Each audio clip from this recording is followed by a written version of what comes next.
না তখন আল্লাহ তাআলা এই লোকটাকে ধ্বংসের মধ্যে ফেলাবেন।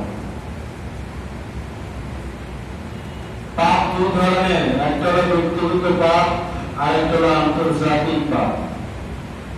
আপনি ব্যক্তিগতভাবে পাপ করেছেন, আপনাকে ব্যক্তিগতভাবে শাস্তি দেওয়া হবে।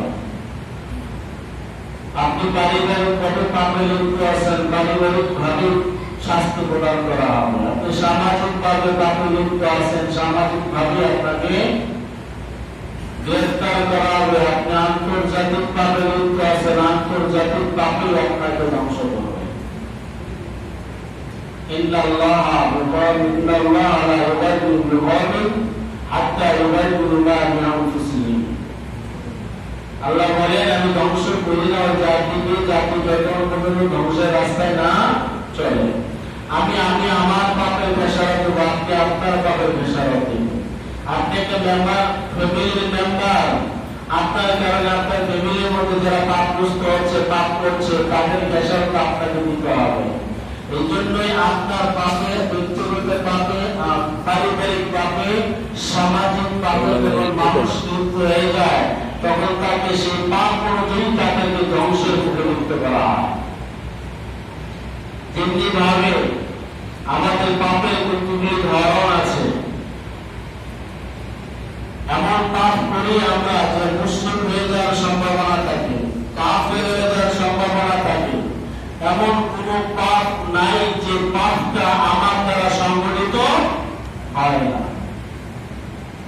গুনাহ সগীরা এবং কাবীরা, জাহিরি এবং বাতিনি, এমন কোন গুনাহ নাই যে গুনাহটা আমার দ্বারা সংগঠিত হয় না।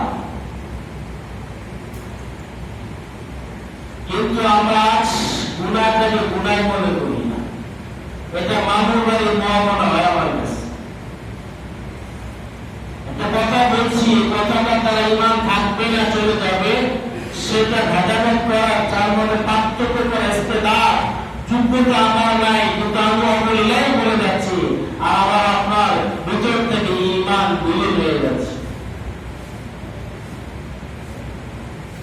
যেমন আপনাদের বলে, ভাই নামাজ পড়েন, আপনি কি বলেন নামাজ পড়লে কি হবে? নামাজ পড়ে বড় হয়েছে। এই যে কথাটা আপনি বললেন, এই কথাটা কতটুকু শরীর গ্রহণযোগ্যতা রাখে এই কথাটার ভিতরে? আল্লাহ রাসূল সাল্লাল্লাহু আলাইহি সাল্লাম বলেন, আল্লাহ তাআলা ফরজিয়তকে নিয়ে যে ব্যক্তি ঠাট্টা বিদ্রুপ করবে, তার ঈমান থাকবে না, সে মুসলমান নয়, সে কাফেরের অন্তর্ভুক্ত হয়ে যাবে। ঠিক। হাদিসের মধ্যে রাসূল করিম সাল্লাল্লাহু আলাইহি সাল্লাম বলেছেন, যদি কোনো ব্যক্তি ইচ্ছাকৃতভাবে নামাজ তরক করে, সে যেন কাফের হয়ে গেল। এখন নিজেকে প্রশ্ন করি, আমার জীবনে কত নামাজ আমি ইচ্ছা করে ছেড়ে দিয়েছি? আমার জীবনে আমি কত নামাজ ইচ্ছা করে ছেড়ে দিয়েছি? সময় আছে শয়তানের ধোঁকায় পড়তে পারি না, সময় আছে বন্ধুদের আড্ডায় বসে পড়তে পারতেছি না, সময় আছে ঘোরাফেরা করতেছি, নামাজ পড়ার সময় পাচ্ছি না। তাহলে আপনি যেটা করলেন, এটা ইচ্ছাকৃত না অনিচ্ছাকৃত? ইচ্ছাকৃত ভাবে ছেড়েছেন। মান তারাকা সালাতান মুতাআম্মিদান ফাকাদ কাফারা। আল্লাহ রাসূল সাল্লাল্লাহু আলাইহি সাল্লাম বলেছেন, যদি কোনো ব্যক্তি ইচ্ছাকৃতভাবে নামাজকে ছেড়ে দেয়, সে যেন কাফের হয়ে গেল। মুহাদ্দিসিনে কেরাম হাদিসের ব্যাখ্যায় লিখেছেন, যদি কোনো ব্যক্তি সগীরা গুনাহ করে আরেকটা নেক কাজ করে, নেক কাজের বদৌলতে তার সগীরা গুনাহকে মাফ করে দেয়, যখন সে সগীরা গুনাহ করতেই থাকে, তখন আস্তে আস্তে এই সগীরা গুনাহটা কাবীরা গুনাহ পরিণত হয়ে যায়। জীবনেতে পারলাম না কারোর সাথে একটু রাসূলের সুন্নতটাকে সামনে রেখে কথা বলার জন্য, জীবনেতে পারলাম না ভালো একটা নেক কাজ করার জন্য, জীবনে পারলাম না কিভাবে চলতে হয় সেভাবে চলার জন্য, সগীরা গুনাহ করতেছি, ভালো কাজ করে সগীরা গুনাহ মাফ হয়ে যাবে, সেই ভালো কাজটা কি মুসলমান জাতি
জাহিলিয়াতের যুগ জানেন তাদের কি পাপ ছিল? তাদের বিশেষ করে দুইটা পাপ ছিল। এক নম্বর পাপ ছিল তারা আল্লাহ তাআলার সাথে শিরক করত। দুই নম্বর পাপ ছিল তাদের ঘরের ভিতরে কন্যা সন্তান জন্মগ্রহণ করলে নিজেকে লাঞ্ছিত অপমানিত মনে করত। আর এই কন্যা সন্তানকে তারা জীবিত মাটির নিচে পুঁতে ফেলাইত। এখন নিজেকে প্রশ্ন করে দেখি, আজ আমার ঘরে আমার মেয়ে আমার থেকে নিরাপদ নয়, আজ আমার ঘরে আমার মেয়ে আমার ছেলের থেকে নিরাপদ নয়, আমার ছেলের বউ আমার থেকে নিরাপদ নয়, আমার পিতা আমার থেকে নিরাপদ নয়। তাদের অবস্থা ছিল তারা সরাসরি একসঙ্গে যেত, আর আমাদের অবস্থা আমরা সরাসরি একসঙ্গে যাই না, তিলে তিলে তিলে তিলে পাই। ঠিক না? লূত আলাইহিস সালাম জাতিকে আল্লাহ তাআলা ধ্বংস করে দিয়েছেন। তাদের দুটো অপরাধ ছিল। এক নম্বর অপরাধ তারা শিরক করত, কুফরি করত, আল্লাহ তাআলাকে মানত না। দুই নম্বর অপরাধ যেটা আমরা করি, কুফরি শিরক আমরা করি, কিন্তু কোনটা কুফর কোনটা শিরক একটু আগে বলেছি। মান তারাকা সালাতান ফাকাদ কাফারা, মুতাআম্মিদান ফাকাদ কাফারা। যেদিন ৩-৪ মিনিট ভাবে নামাজ ছেড়ে দিল সেদিন কাফের হয়ে গেল। পাঁচ ওয়াক্ত নামাজের কত মুসলিম থাকে শুক্রবারে জানা হয় না, পুরা ৭টা নামাজ গুলো করে করছে। হ্যাঁ করছে। হাদিসের ব্যাখ্যায় লিখেছেন সূরা গুনাহ করতে করতে করতে করতে করতে করতে এটা কবিরা গুনাহ পরিণত হয়ে যায়। কুফরি করতে করতে করতে করতে করতে এই ব্যক্তি কাফের হয়ে যায়। তাহলে আমরা কোন পাপে লিপ্ত আছি? আমরা কুফরির মতো লিপ্ত, শিরকের মতো লিপ্ত। আপনার এমন কোন গুনাহ নেই যেটা আমরা করি না, আবার নতুন গুনাহ আছে। লূত আলাইহিস সালামের জাতির দুটো অপরাধ ছিল। এক নম্বর অপরাধ ছিল তারা আল্লাহকে মানত না। দুই নম্বর অপরাধ ছিল তারা ছেলেদের কাছে যাইতে সবচেয়ে বেশি মজা পাইত। লূত আলাইহিস সালাম হযরত ইব্রাহিম আলাইহিস সালামের ভাতিজা। লূত আলাইহিস সালামের বাবার নাম ছিল হারাম, ইব্রাহিম আলাইহিস সালামের আরেক ভাই হলো হারাম। হযরত ইব্রাহিম আলাইহিস সালাম দাওয়াত তাবলীগের কাজ করতেন, সঙ্গে থাকতো লূত আলাইহিস সালাম। তখন বুঝতেন না, তখন নবুয়ত প্রাপ্ত হন নাই। 30 বছর একসাথে কাটাইছেন চাচার সাথে। 40 বছর বয়সে লূত আলাইহিস সালামকে আল্লাহ তাআলা তো নবুয়ত দান করেন। দুজনে একসাথে দাওয়াত তাবলীগের কাজ করেন। লূত আলাইহিস সালাম এবং ইব্রাহিম আলাইহিস সালামকে এই মাধ্যমে জানায় দিলেন, এখন যেহেতু নবুয়ত প্রাপ্ত হয়ে গেছো, ইব্রাহিম আলাইহিস সালামের জীবন দশায় লূত আলাইহিস সালাম নবুয়ত প্রাপ্ত হয়েছেন। যখন যেহেতু নবুয়ত প্রাপ্ত হয়েছে, এখন দুইজন দুই অঞ্চলে চলে যাও। এক জায়গায় দাওয়াত তাবলীগের কাজ দরকার নেই, দুজন দুই জায়গায় চলে যাও। ইব্রাহিম আলাইহিস সালামকে বললেন তুমি সিরিয়া এবং ফিলিস্তিনে দাওয়াত তাবলীগের কাজ করো। আর লূত আলাইহিস সালামকে বললেন তুমি জর্ডান বর্তমানে ওখানে তুমি দাওয়াত তাবলীগের কাজ করতে না। লূত আলাইহিস সালাম যখন দেখলেন জর্ডানে গেলেন, জর্ডানে গিয়ে মানুষদেরকে দাওয়াত তাবলীগের জন্য আহ্বান করছেন। মানুষগুলো দাওয়াত তাবলীগের ডাকে কি দেয় না, সারা দেয় না। লূত আলাইহিস সালাম বুঝাচ্ছেন, কিন্তু লূত আলাইহিস সালামের দাওয়াত মানবে দূরের কথা, লূত আলাইহিস সালামের উপরে উল্টা নির্যাতন নিপীড়ন চালাইত।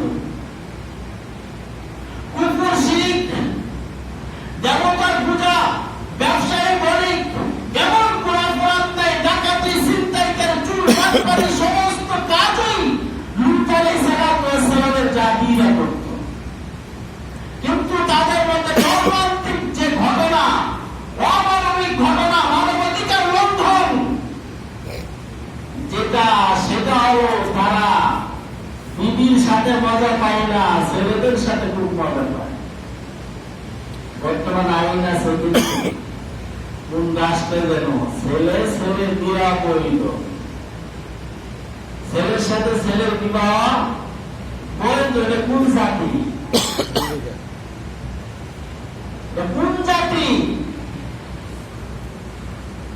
যেখানে ছেলের জন্য মেয়েকে হারাম করেছেন, ছেলেকে করেছেন হারাম, সেখানে তারা ছেলের ছেলের সাথে ওদের কি জানো সমকামিতা, সমকামিতা ছেলে ছেলের সাথে। আল্লাহ রাব্বুল আলামিন মানুষকে সরাসরি তামটাও করেন না, গুনাহ করতে করতে করতে যখন গুনার মাত্রা অতিক্রম করে তখন আল্লাহ তাআলা এই জাতিকে ধ্বংস করেন। লূত আলাইহিস সালামের হাতে যারা বায়াত হয়ে মুসলমান হয়েছিল, আল্লাহ তাআলা তাদেরকে হেফাজত করলেন। জিবরাইল আলাইহিস সালামকে বললেন, ও জিবরাইল, তোমার যত পাখা আছে একটা পাখা জর্ডানের মাটির নিচে ঢুকায়া এই জাতিকে উল্টায় দাও। জিবরাইল আলাইহিস সালাম সমস্ত মানুষকে ঘুমন্ত অবস্থায়, সবাই ঘুমাচ্ছেন, কোনো সারা সত্য নেই। জিবরাইল আলাইহিস সালাম তার একটা পাখা জর্ডানের মাটির নিচে ঢুকায় দিয়েছেন, ঢুকায় দেয় জাতিকে উল্টায় দিয়েছেন। তারা এমন ভাবে ঘুমন্ত অবস্থায় ছিল, কখন কি হয়ে গিয়েছে তারা টের পায় নাই। শুধু দুইটা জাতি টের পেয়েছিল। একটা জাতি ছিল কুকুর, সে টের পেয়েছিল কি হচ্ছে, সে বুঝতে পারছে কি হচ্ছে। এতগুলি মানুষকে আল্লাহ তাআলা উল্টায় দিলেন, মাথাকে নিয়ে আসলেন পায়ে, পাঁচ জায়গা দিয়ে গেলে মাথায়, তাদেরকে উল্টার অবস্থায় জিবরাইল আলাইহিস সালাম আসমানে অনেকগুলো উঠায় নিয়ে ধাপ করে ছেড়ে দিয়েছেন। আল্লাহ তাআলা তাদেরকে নিমিষে ধ্বংস করে দিয়েছেন। কয়টা পাপ? কথা বল। দুইটা পাপ। এক নম্বর পাপ ছিল তারা কাফের মুশরিক, এমন কোন গুনাহ নেই তারা করে নাই। দুই নম্বর পাপ ছিল মেয়েরা ছেলেদেরকে তারা ভালোবাসত। এবার আমি নিজেকে চিন্তা করে নিজেকে প্রশ্ন করি, আমার দ্বারা এই দুইটা পাপ হয় কি হয় না? হয় কি হয় না? আল্লাহ রাসূল সাল্লাল্লাহু আলাইহি ওয়াসাল্লাম, আল্লাহ তাআলা এই বান্দাদেরকে সতর্ক করে বলে দিয়েছেন, এখনো সময় আছে, নিজেকে ইসলাহ করে দাও, নিজেকে সংশোধন করে দাও। এমন পাপে তোমাদেরকে পাকড়াও করা হবে যে পাপের ঔষধ তুমিও জানো না, তোমার বাপ্পা তারা জানে নাই, তোমার 14 পুরুষ তারাও কখনো বলতে পারে নাই। অতএব আমরা যা কিছু দেখতেছি আর সামনে দেখব, এটা আর কিছু নয়, এটা আমার আপনার পাপের কামাই। বিনা কাসাবাত আইদুন নাস, জৈসা করেগা वैसा पाएगा। পাপ ব্যক্তিগত হলে ব্যক্তিগত পাপের শাস্তি হবে, সামাজিক হলে সামাজিক পাপের শাস্তি হবে, রাজনৈতিক হলে রাজনৈতিক পাপের শাস্তি হবে, আন্তর্জাতিক হলে আন্তর্জাতিক পাপের শাস্তি আমাদেরকে গ্রাস করবে। দেখেন, যে পাপের কথা বললাম, এটা কি আন্তর্জাতিক পাপ না সামাজিক পাপ? যে ফ্যাশন আমরা দিচ্ছি করোনা ভাইরাস, এটা কি আন্তর্জাতিক পাপ না জাতীয় পাপ? ব্যক্তিগত পাপ, সামাজিক পাপ, পারিবারিক পাপ না আন্তর্জাতিক পাপ? আন্তর্জাতিক পাপের আন্তর্জাতিক শাস্তি সবাই ভোগ করছে, ঠিক না?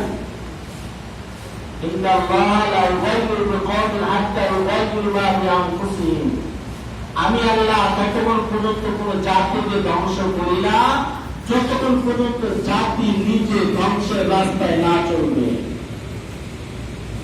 রাসূল করিম সাল্লাল্লাহু আলাইহি ওয়াসাল্লাম হযরত মুসা আলাইহিস সালাম ইতিহাস দেখেন, লূত আলাইহিস সালামের জাতিকে ধ্বংস করে দিলেন পাপের কারণে।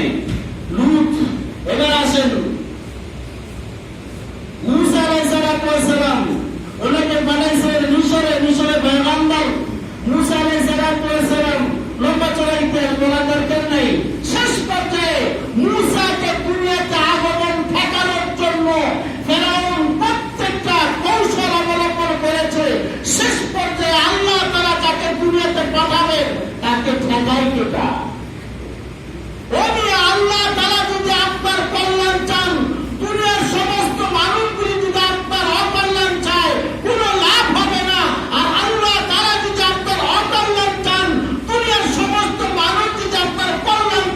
কোন লাভ হবে? হবে? আল্লাহ তাআলা মুসাকে দুনিয়াতে প্রেরণ করবেন। ফেরাউন যতই চেষ্টা করুক না কেন মুসার আগমন ঠেকানো সম্ভব নয়। সম্ভব না। একটা নয়, ফেরাউন রাত্রেবেলা স্বপ্নে দেখেছে তার রাজপ্রাসাদ, বনি ইসরাইল তার ক্ষুধায়িত, তার যত অর্থ সম্পত্তি রয়েছে, বনি ইসরাইলের একটা যুবক এগুলো সব ধ্বংস করে দেবে। স্বপ্নের ব্যাখ্যা পাত্রী করে জিজ্ঞাসা করেছে, পাত্রী বলেছে বনি ইসরাইলের একটা ছেলে আপনার রাজপ্রাসাদ ছুঁয়ে আপনাকে ধ্বংসের মধ্যে ফেলে দিবে। এখন মুসা মাথা ফেরাউনের মাথা গরম, বনি ইসরাইল এমনিতে মুসা বনি ইসরাইলকে ফেরাউনের জাতি দেখতে পেত না। আমাদের কিছু সমাজের লোক আছে না, একজন আরেকজনের ভালো চায় না। এটা এই খাস্তরটা কার? এই খাস্তরটা কার? এই খাস্তর হলো কাফের বেঈমান বেদিনদের চরিত্র। আর ওই চরিত্রটা মুসলমানরা নিজের ভিতরে ঢুকায় দিচ্ছে।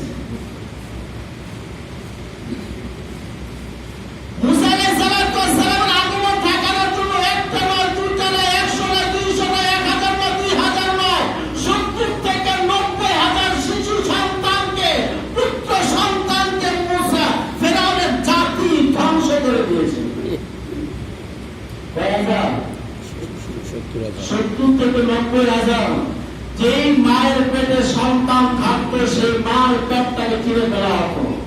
যদি পুত্র সন্তান থাকতো তাকে মেরে ফেলা হতো, আর যদি কন্যা সন্তান থাকতো তাকে জীবিত রাখতো তাকে দাস বানানোর জন্য। এভাবে মারতে মারতে মারতে মারতে 70 থেকে 90,000 শিশু সন্তানকে ধ্বংস করেছে। অথচ ফেরাউনের রাজপ্রাসাদের পাশেই ছিল মুসা আলাইহিস সালামের বাড়ি। মুসা আলাইহিস সালাম ছিলেন, তার বাবার নাম ছিল ইমরান।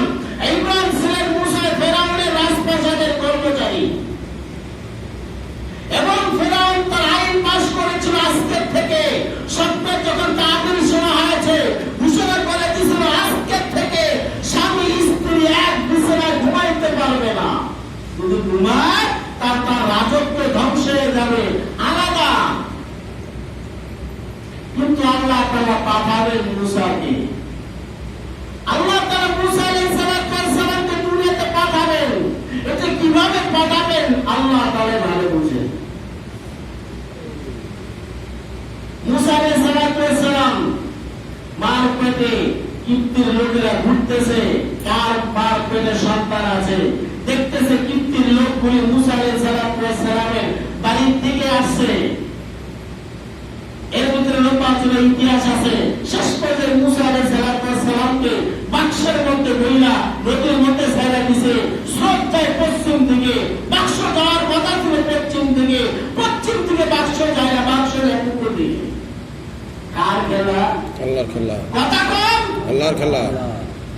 স্রোত তো পশ্চিম দিকে যাচ্ছে, কথা ছিল বাক্স পশ্চিম দিকে যাবে, কিন্তু তার উল্টা কুদিয়ে যায় পূর্ব দিকে। ফেরাউনের রাজপ্রাসাদের দিকে বাক্স যাচ্ছে। ফেরাউনের রাজপ্রাসাদের দিকে বাক্স যায়। মুসা আলাইহিস সালামের খালা তার মাথা নষ্ট, কিরে কি হয়ে গেল? স্রোত যায় পশ্চিমে, বাক্স যাবে পশ্চিমে, স্রোত তো পশ্চিমে যাচ্ছে, বাক্স তো উল্টা চলছে। শেষ পর্যায়ে বিবি আসিয়া নদীর মধ্যে পুকুর ঘাটে গোসল করছেন। বাক্স থেকে আনন্দ বা বাক্স থেকে সন্তান বের করে এই মুসা আলাইহিস সালামকে হত্যা করার জন্য ফেরাউন 70 থেকে 90,000 সন্তানকে, পুত্র সন্তানকে হত্যা করেছে। এই মুসাকে আল্লাহ তাআলা জীবিত রাখছেন। শুধু রাখেন নাই, আল্লাহ তাআলা বলেন, ও মুসা, ও ফেরাউন, তুমি যতই পুত্র সন্তানকে হত্যা করে না কেন, আমি আল্লাহ মুসাকে তোমার রাজপ্রাসাদে তোমারটা খাওয়াইয়া, তোমারটা ফুটাইয়া, তোমার ঘরে রাখাইয়া আমি মুসাকে পালন করব। সুবহানাল্লাহ। কার ঘরে মানুষ হয়েছে? ফেরাউনের ঘরে। মুসা আলাইহিস সালাম কোথায় মানুষ হয়েছে? ফেরাউনের ঘরে। ফেরাউনের দরবারে বুকে দুধ খাবে, কোন ধাত্রীমার দুধ তার পছন্দ হয় না, তার মাকেই আল্লাহ তাআলা ওখানে টাকার মাধ্যমে দুধ খাইয়ে বড় বানিয়েছেন। সুবহানাল্লাহ। কার খেলা? আল্লাহ পাকের। এই মূসা আলাইহিস সালাতু ওয়াস সালাম 30 বছর ফেরাউনের দরবারে ছিলেন। ফেরাউনটা খাইছে, ফেরাউনটা করছে, শেষ পর্যায়ে ফেরাউনকে মূসা আলাইহিস সালাতু ওয়াস সালাম ধ্বংস করেছেন। করেন নাই? কিসের কারণে? তার দুইটা পাপ ছিল। একটা পাপ ছিল সে কুফরি আর শিরকের মধ্যে লিপ্ত। 2 নম্বর পাপ ছিল সে পুত্র সন্তানদেরকে জীবিত হত্যা করত। আমরা কিন্তু সেই দুইটা করি। একটা নয়, দুইটা নয়, একটা হলে ভালো হয়। যা কিছু করছে সবগুলো করা। আল্লাহ রাব্বুল আলামিন আমার পাপের খেসারত আমাকেই দিতে হবে। বিশ্বের মানচিত্রে যে গজব চলছে, এই গজব থেকে পরিত্রাণ পাওয়ার একটাই ঔষধ আছে। কোরআন হাদিস রিসার্চ করে পাওয়া যায় ওষুধটা কি। আল্লাহ রাসূল সাল্লাল্লাহু আলাইহি ওয়াসাল্লাম আয়াতের ভবিষ্যৎবাণী করে গিয়ে বলেছেন, ইন্নাল্লাহা লা ইউগাইয়িরু বিকওমিন হাত্তা ইউগাইয়িরু মা বিআনফুসিহিম। আল্লাহ তাআলা ততক্ষণ পর্যন্ত কোন জাতিকে ধ্বংসের মধ্যে ফেলান না যতক্ষণ পর্যন্ত জাতি নিজে ধ্বংসের রাস্তে না চলবে। আল্লাহ রাসূল তিনটা ভবিষ্যৎবাণী করে গিয়েছেন, তিনটা ভবিষ্যৎবাণী করে গিয়েছেন। তিনটা অপরাধ যখন মানুষের মধ্যে বিস্তার লাভ করবে, তখন আল্লাহ তাআলা এই জাতিকে এমন প্রতিটি রোগ দিয়ে ধ্বংস করবেন, যে রোগের ঔষধ তারা জানে নাই, যে রোগের ঔষধ তাদের বাচ্চা তারা জানে নাই, যে রোগের ঔষধ তাদের পূর্বপুরুষ উত্তরসূরিরা জানতে পারেন। 1 নম্বর পাপ অশ্লীলতা। অশ্লীলতা বুঝেন? অশ্লীলতা, অশ্লীলতা কাকে বলে? আমার মেয়ে, আমার মা, আমার বোন, আমার কন্যা, আমার অধীনস্থ মেয়েগুলো আমার থেকে বেহায়াপন অবস্থায়, বেপরোয়া অবস্থায়, নির্লজ্জিত অবস্থায় রাস্তাঘাটে হাঁটবে, আমার লজ্জা লাগবে না, এটাই বেহায়াপনা। দেখেন, আমার কোনো হাঁটতেছে, আমার কাছে খুব রোমান্টিক মনে হচ্ছে। আমার মেয়ে হাঁটতেছে বেহায়াপনা অবস্থা, আমার কাছে খুব ভালো মনে হচ্ছে। আমার মেয়ে বাবার সদা করছে বেহায়াপনা অবস্থায়, আমার কাছে খুব গর্বের বিষয় মনে হচ্ছে। ঠিক না?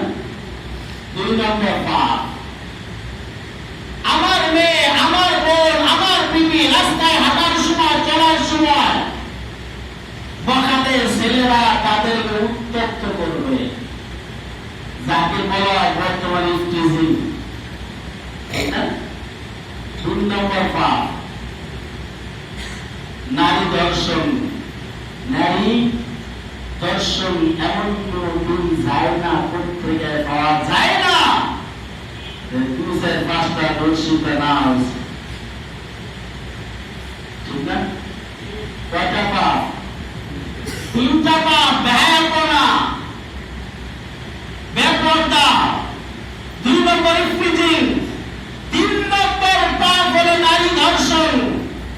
সুযোগ পাইলে শুরু করে। নারী ধর্ষণ আন্তর্জাতিক পাপ না জাতীয় পাপ? কথা বল। আন্তর্জাতিক পাপ। নারীদের কোনো নিরাপত্তা নেই। আমাদের বাংলাদেশটা কোনো সুবিধা আছে। ইউরোপ কান্ট্রিতে দেখেন, আমরা তো যাই নাই, কিতাবের মধ্যে ভাবা যায় আমাদের ছেলেরা যেভাবে রাস্তাঘাটে গাড়ি চালায়, যেখানে কুশলে ওখানে রাতযাপন করতে পারে, ইউরোপ কান্ট্রিগুলিতে মেয়েরা এভাবে চলতে থাকে। গাড়ি চলছে তো চলছে, রাস্তার মধ্যে ঘুমাইতে পারা চাইছে, গাড়ি ব্রেক করে ওখানে ঘুমাচ্ছে। এই নারীর নিরাপত্তাটা কোন জায়গায়? ইউরোপ কান্ট্রিতে বাবার কোনো পরিচয় নেই, মায়ের পরিচয় চলে। আমাদের দেশে তো আগে নাম লেখে, তোমার নাম অমক, তোমার বাপের নাম অমক, তোমার মায়ের নাম অমক। ইউরোপ কান্ট্রিতে তোমার নাম অমক, তোমার মায়ের নাম অমক, বাপ নাই। তাহলে এই যে আন্তর্জাতিক পাপ আমাদের গান্ধের উপরে চাপছে, এই আন্তর্জাতিক পাপ থেকে পরিত্রাণ পেতে হলে কি করতে হবে? একটা টিপস কোরআন শরীফের মধ্যে আল্লাহ তাআলা বাতলায় দিয়েছেন। কয়টা ঔষধ?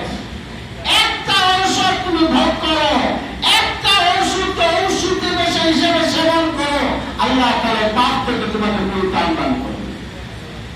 আলহামদুলিল্লাহ, আমাদের দেশে তো এখনো এভাবে গজব পড়ে নেই, কারণ আমাদের দেশের মানুষগুলো এখনো পাপের সংখ্যা অমন্তার মধ্যে পৌঁছে নাই। আমার নিজের গর্ব মনে করি না, আমার ভালো করে করিনি, শুরু করি কম করে নেই জীবনে। এরা ভাবতেন, এরা সোজা লাইনে চলে। রাসূল কারীম সাল্লাল্লাহু আলাইহি ওয়াসাল্লামের ভবিষ্যৎবাণী, তিনটা গুনাহ যখন আন্তর্জাতিকভাবে প্রকাশ পাবে তখন আল্লাহ তাআলা আন্তর্জাতিকভাবে জাতিকে ধ্বংস করবেন। তিনটা গুনাহের মধ্যে এক নম্বর গুনাহ হলো ভেড়াপনা, দুই নম্বর গুনাহ হলো নারী নিরাপত্তা ইফতিজিং, তিন নম্বর গুনাহ হলো নারী ধর্ষণ। এই তিনটা গুনাহ যখন আন্তর্জাতিকভাবে প্রকাশ পাবে আল্লাহ রাসূল বলে গিয়েছেন এদেরকে আন্তর্জাতিকভাবে আল্লাহ তাআলা ধ্বংস করে দিবেন। পাপ তিনটা কথা মনে রাখবে। কোন এক নম্বর কি? ভেড়াপনা, দুই নম্বর ইফতিজিং, তিন নম্বর নারী দর্শন। নারী দর্শন মুসলিম অমুসলিম সবাই এই তিনটা কাজের মধ্যে লিপ্ত আছে না? এখন এই গুনাহ থেকে পার পর একটাই রাস্তা, সেই রাস্তাটা হলো চোখের পানি আর অন্তর থেকে আল্লাহর কাছে তওবা করো। আল্লাহ তাআলা তওবার কারণে এই পাপ থেকে আমাকে আপনাকে পরিত্রাণ দান করবেন ইনশাআল্লাহ। আল্লাহ তাআলা বুঝার এবং আমলে আনা তৌফিক দান করুন। সকলে বলে আমিন। আমরা যারা কবলা মাসালাতে সুন্নাত পড়ি তাহলে